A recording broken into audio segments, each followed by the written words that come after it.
Assalamualaikum warahmatullahi wabarakatuh. Perkenalkan, nama saya Melinda Cindiana, NIM C1C018179. Di sini saya menyajikan tentang metode riset akuntansi keperilakuan. Pengertian riset. Riset adalah pengamatan terhadap fakta, identifikasi atas masalah, dan usaha untuk menjawab masalah dengan menggunakan pengetahuan merupakan esensi dari kegiatan riset. Memotivasi dan tujuan riset. Memotivasi merupakan sesuatu yang timbul dari dalam diri seseorang untuk mencapai tujuan yang dia inginkan.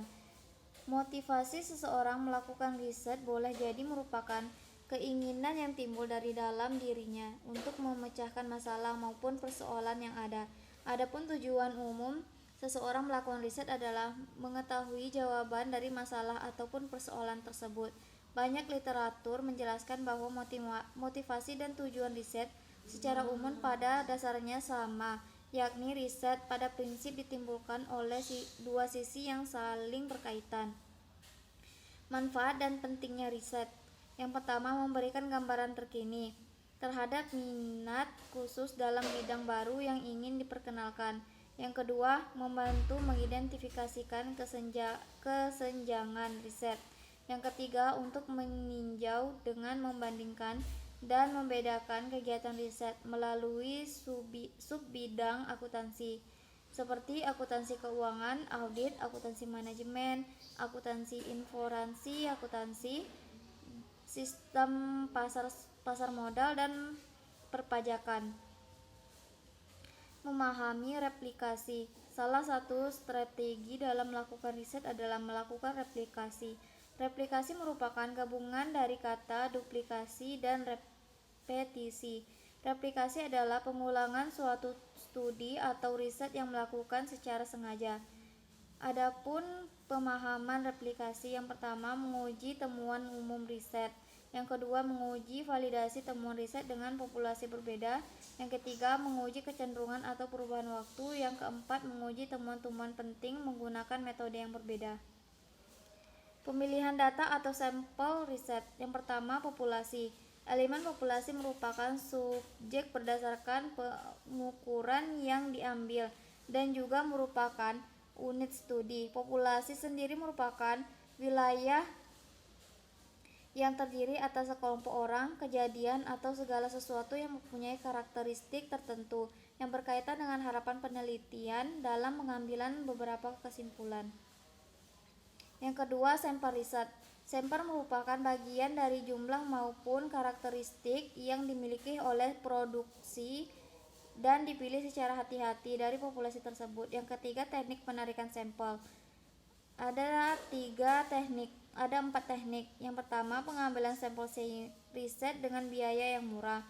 Yang kedua, akurasi hasil yang lebih baik. Yang ketiga, kecepatan pengumpulan data. Dan yang terakhir, ketersediaan elemen-elemen populasi.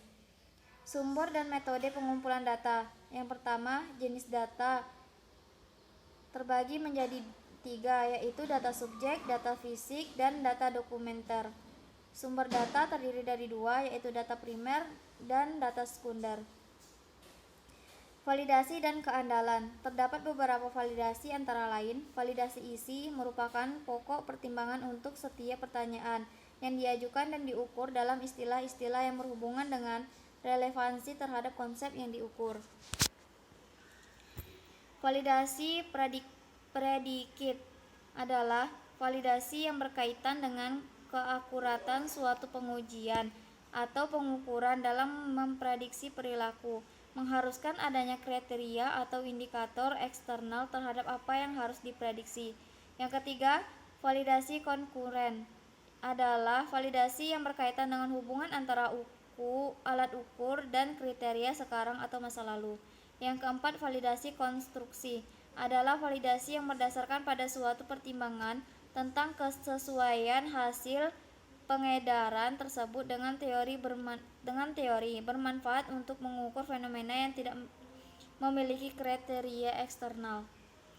Metode pengumpulan data. Yang pertama, survei. Dalam survei tidak ada interaksi langsung antara seseorang peneliti dengan responden. Yang kedua, observasi. Observasi merupakan proses pencatatan pola perilaku manusia. sesuatu hal atau kejadian yang sistematis, tanpa ada pertanyaan maupun komunikasi dengan individu-individu yang diteliti. Kesimpulannya, riset adalah pengamatan terhadap fakta, identifikasi atas masalah, dan usaha untuk menjawab masalah dengan menggunakan pengetahuan merupakan esensi dari kegiatan riset. Riset dalam akuntansi keperilakuan merupakan suatu metode studi yang dilakukan seseorang berkaitan dengan aspek keperilakuan melalui penyelidikan yang hati-hati dan sempurna terhadap masalah yang berhubungan dengan aspek keperilakuan tersebut sehingga diperoleh pemecahan yang tepat terhadap masalah tersebut. Terima kasih. Wassalamualaikum warahmatullahi wabarakatuh.